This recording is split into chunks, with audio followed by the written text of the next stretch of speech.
This is one device, and we are calling it iPhone.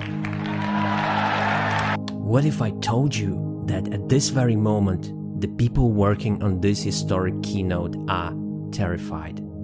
Announcement day was, I think, probably one of the most scary moments of my life. The iPhone is arguably the most important invention from Apple, and this particular presentation is considered as one of the best keynotes ever, as Steve presents the iPhone for the first time. But still, the Apple team behind this iPhone keynote were terrified. At the time, the iPhone was still a prototype that barely worked. Steve Jobs rehearsed his presentation for days, but he was rarely able to make it through all 90 minutes without a glitch. Even on the last day of rehearsals, the iPhone was still randomly dropping calls, losing connection, freezing, or simply shutting down. The chances of the iPhone crashing during this live presentation were pretty high, and Steve Jobs would not be blaming himself for that. He made it very clear, someone from the team would be humiliated and probably fired should something go wrong. It's always a tense time when you start building something and you show it when every single component in there is new. Every piece of software, every piece of silicon, the touchscreen, all the applications, everything is new. And so there are millions and millions of things that could go wrong. So, what do you do when you have a barely working prototype and you need to present it? The obvious thing would be to prepare a pre-made video demonstration. This is what most companies would do. But of course, Jobs insisted on a big live demonstration. We demoed almost every feature. We played music. We took calls during music. We went to really large and complex websites. I mean, it was a major real demo, and everything was live. So I sat there just sweating the whole time. I was so nervous about it. This wasn't just a regular live demonstration though. To give you some context, to show a gadget on a big screen at that time, it was very common to just point a video camera at it. But that wouldn't cut it for Jobs. The audience would see his finger on the screen, which would mar the look of his presentation. So Apple engineers spent weeks fitting video cables onto the backs of the iPhone he would have on stage. I've got some special iPhones up here. They've got a little special board in them, so I can get some digital video out. And I got a little cord here which goes up to these projectors, and so I got some great images, and you get to see what it really looks like. The effect was magical. See how the audience reacts to the demonstration. And to unlock the phone, I just take my finger and slide it across. All right, you want to see that again? Go to sleep. We wanted something that you couldn't do by accident in your pocket, and just slide it across. Boom. Well, how do I scroll through my list of artists? How do I do this? I just take my finger and I scroll. That's it.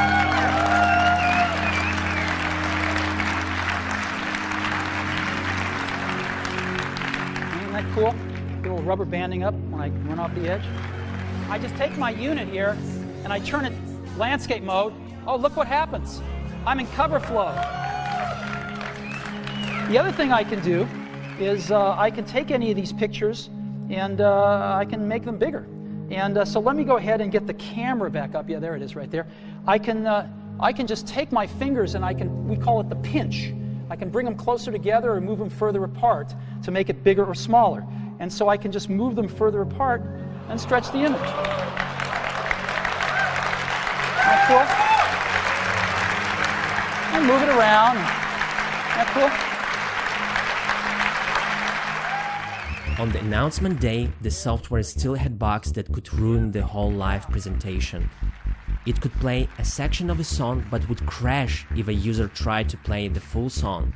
It worked fine if you sent an email and then surfed the web. If you did those things in reverse, it might not. The apps that he demonstrated were incomplete, with no guarantee that they wouldn't crash. You know, the terrifying part was just, okay, we know that we've been through these demos and we know that we fixed a lot of bugs in here, but there's always that chance that that he's going to hit some bug that nobody has ever seen before, and he's going to hit it on stage during the keynote, and it's going to be in one of the things that I'm responsible for. and so there's no amount of making yourself feel better about that until the actual demo passes by, and you can breathe a little bit. But usually then there's another app that's about to be demoed, or Steve goes into this grand finale at the very end, and now we're all having heart attacks because he's using 4 different apps and doing 5 different things. And as you can see, the iPhone had many problems, so the Apple team tried its best to give an illusion of the iPhone working correctly on stage.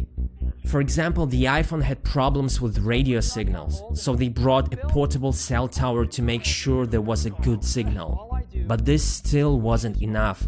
They realized that the signal could get low or even crash during the presentation, so they decided to hard-code the iPhone to always be on 5 bars, even when crashing. The Wi-Fi radio was so unstable that Apple had to extend the phone's antennas by connecting them to wires running off-stage, so the wireless signal wouldn't have to travel as far.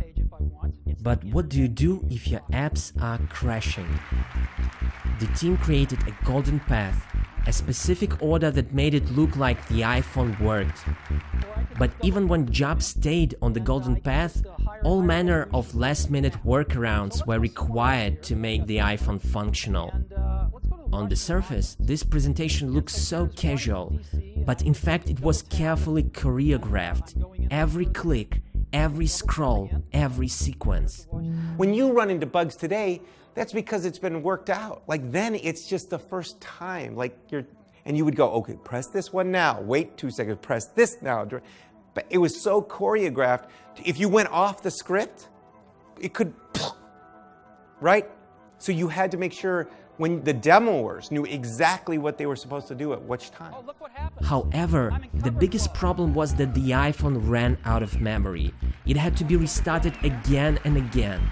Jobs had a number of demo iPhones on stage with him to manage this problem. If memory ran low on one, he would switch to another while the first was restarted. We would have backups upon backups upon backups, so that if something died, you could pick up another one that was right next to it to continue the demo. But given how many demos Jobs planned, there were far too many potential points of failure, and the people working on this keynote knew it. I had actually brought a bottle of scotch. We're in the audience, we're watching the whole thing unfold, and we decided whoever was responsible for that particular chunk of the demo had to do a shot. And so after each chunk, they're giving me a shot glass. I'm like, oh my God. By the end of the announcement, I had done 6 shots of scotch, and I was hammered at the end of it. I was like, oh my God. So each time a demo went without a glitch, a team member did a shot of scotch to celebrate. Call on an iPhone, a shot of scotch. New York Times browsing, a shot of scotch. Finding a Starbucks, a shot of scotch. By the time the presentation ended, the team was half drunk. It was the worst presentation of their lives. It was the best presentation of their lives. We had never once seen a demo run through go as well as announcement day went through. And so when you see that, the reaction, the crowd, it was unlike anything I think I'd ever been through. Now, Steve Jobs took many risks to present the iPhone to the world the best he could. The whole company was at stake during that presentation, and this is not an exaggeration. If the iPhone failed, there was no new product to back it up, no plan B. It's a roller coaster ride, and if it ain't scary, it ain't fun. Realizing in advance the importance of this presentation, he didn't compromise on the audience experience to eliminate or decrease the risk of failure. Instead, he pushed himself and his team to the limit, and look where that's taken them. So thank you very, very much for being a part of this. Hey everybody, thank you so much for watching. We are a presentation studio, so if you need help with your presentations, feel free to get in touch. We help our clients with design and storytelling, so if you'd like to take your presentations to the next level, we'd love to help.